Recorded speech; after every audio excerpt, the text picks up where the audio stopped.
Estamos unidos em nome do Pai, do Filho e do Espírito Santo. Amém.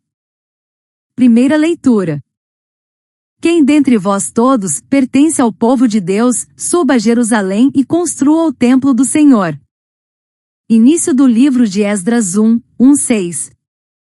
No primeiro ano do reinado de Ciro, rei da Pérsia, para que se cumprisse a palavra do Senhor pronunciada pela boca de Jeremias, o Senhor moveu o espírito de Ciro, rei da Pérsia, que mandou publicar em todo o seu reino de viva voz e por escrito, a seguinte proclamação: Assim fala Ciro, rei da Pérsia: O Senhor, Deus do céu, me deu todos os reinos da terra e me encarregou de lhe construir um templo em Jerusalém, na terra de Judá. Quem dentre vós todos pertence ao seu povo? Que o Senhor, seu Deus, esteja com ele, e que se ponha a caminho e suba a Jerusalém, e construa o templo do Senhor, Deus de Israel, o Deus que está em Jerusalém. E a todos os sobreviventes, onde quer que residam, as pessoas do lugar proporcionem prata, ouro, bens e animais, além de donativos espontâneos para o templo de Deus, que está em Jerusalém. Então se levantaram os chefes de família de Judá e de Benjamim, os sacerdotes e os levitas, todos aqueles que se sentiram inspirados por Deus para ir edificar o templo do Senhor, que está em Jerusalém. E todos os seus vizinhos lhes trouxeram toda espécie de ajuda em prata, ouro, bens, animais e objetos preciosos, sem falar em todas as doações espontâneas. Palavra do Senhor. Graças a Deus. Salmo responsorial. Salmo 125, 126. Maravilhas fez conosco o Senhor.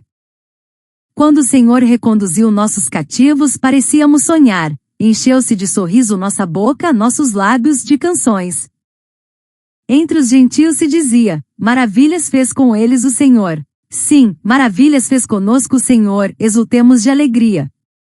Mudai a nossa sorte, ó Senhor, como torrentes no deserto. Os que lançam as sementes entre lágrimas, ceifarão com alegria. Chorando de tristeza sairão, espalhando suas sementes. Cantando de alegria voltarão, carregando seus feixes. Maravilhas fez conosco o Senhor. Aclamação ao Evangelho. Aleluia, aleluia, aleluia. Vós sois a luz do mundo, brilhe a todos a vossa luz. Vendo eles vossas obras, deem glória ao Pai Celeste. Evangelho. Coloca a lâmpada no candeeiro, a fim de que todos os que entram vejam a luz. Proclamação do Evangelho de Jesus Cristo, segundo Lucas 8:16, 18. Naquele tempo disse Jesus à multidão: Ninguém acende uma lâmpada para cobri-la com uma vasilha, ou colocá-la debaixo da cama, ao contrário, coloca-a no candeeiro, a fim de que todos os que entram vejam a luz.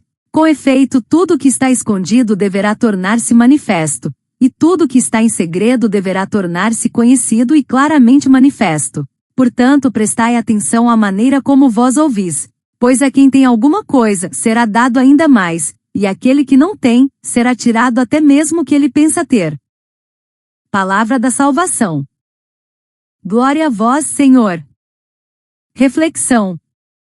Hoje a palavra nos convida a acender a luz que recebemos e a reconstruir o templo que somos.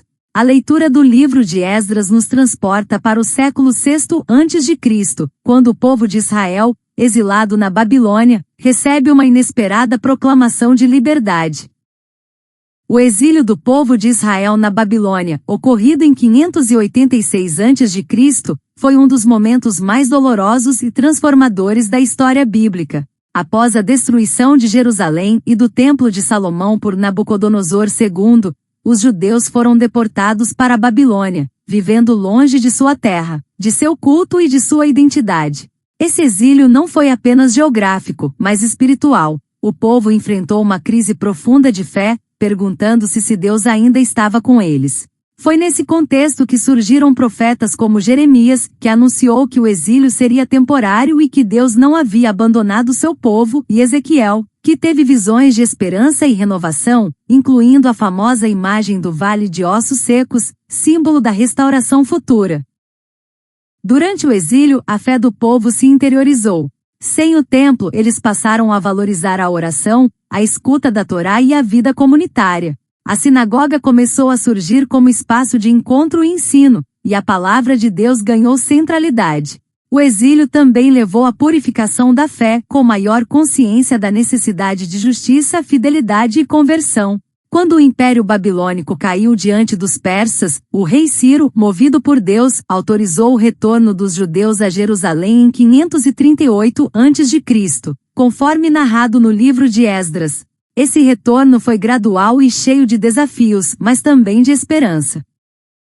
A reconstrução começou com Zorobabel, que liderou a primeira leva e iniciou a reconstrução do altar e do templo, com o apoio dos profetas Ageu e Zacarias, que incentivaram o povo a não desanimar. Esdras, sacerdote e escriba, liderou uma segunda etapa, promovendo uma reforma espiritual e chamando o povo à fidelidade à lei. Neemias, por fim, reconstruiu os muros da cidade e organizou a vida civil e religiosa.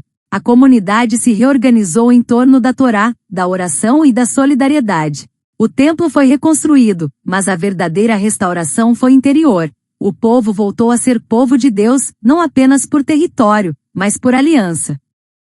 Ciro, rei da Pérsia, movido por Deus, autoriza o retorno dos judeus a Jerusalém e a reconstrução do templo.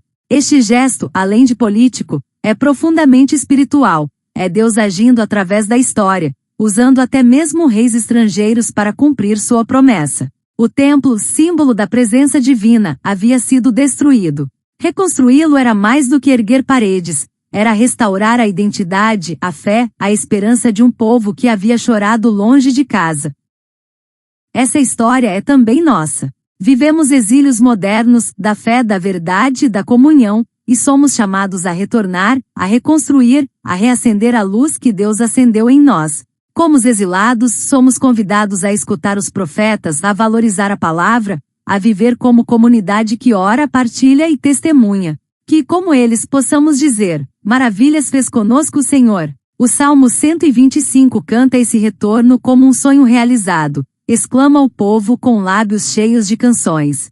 A imagem das torrentes no deserto revela que Deus pode transformar o árido em fértil, o pranto em colheita, o exílio em comunhão. É uma poesia de ressurreição, onde a dor não é negada, mas transfigurada. Os que semeiam entre lágrimas colherão com alegria. Essa promessa não é apenas para o passado, é para nós que também vivemos exílios modernos, da fé, da verdade e da fraternidade. Na segunda leitura, São Paulo, escrevendo a Timóteo por volta do ano 64 d.C., orienta a comunidade a viver em oração, especialmente pelos que governam. O contexto é de perseguição e instabilidade, mas Paulo não propõe revolta, propõe intercessão. Ele afirma que Deus quer que todos sejam salvos e cheguem ao conhecimento da verdade. A oração, portanto, é ato político e espiritual. É reconhecer que a salvação é universal, que Cristo é o único mediador, e que a paz começa quando dobramos os joelhos com mãos santas, sem ira e sem discussões. E então chegamos ao Evangelho de Lucas 8, escrito por volta do ano 80 d.C., por Lucas, médico, historiador e discípulo de Paulo. Seu evangelho é destinado a comunidades gentias e tem como objetivo revelar que o reino de Deus é luz que se manifesta, verdade que se revela, graça que se compartilha. Jesus nos fala da lâmpada que não pode ser escondida. A imagem é simples, mas profunda. Ninguém acende uma luz para colocá-la debaixo da cama. A luz é feita para iluminar. E nós que recebemos a palavra somos essa lâmpada. Somos chamados a brilhar, não por vaidade, mas por missão. E que nossa luz brilhe não escondida, mas colocada no candeeiro para que todos vejam e deem glória ao Pai. A luz é a palavra de Deus.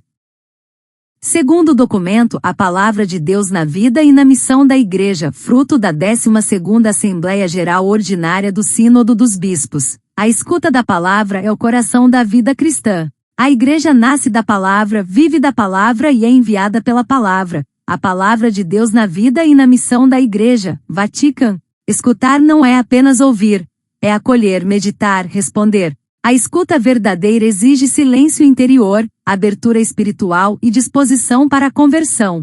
Maria é apresentada como modelo de escuta. Ela acolhe a palavra com fé e a transforma em vida. A escuta é, portanto, o início da missão. A tradição patrística também ilumina essa passagem. Santo Agostinho ensina que a luz que recebemos não é para nós, mas para os outros, e que esconder a fé é como apagar a lâmpada que Deus acendeu. A luz é Cristo, mas também somos chamados a ser luz com Ele. A reflexão sobre Lucas 8 nos lembra que brilhar como lâmpadas no candelabro é viver com santidade, testemunhar com coragem e iluminar os que ainda caminham na escuridão, como lâmpadas no candelabro. E leia o trecho em LC 8,16-18. Os santos também nos inspiram.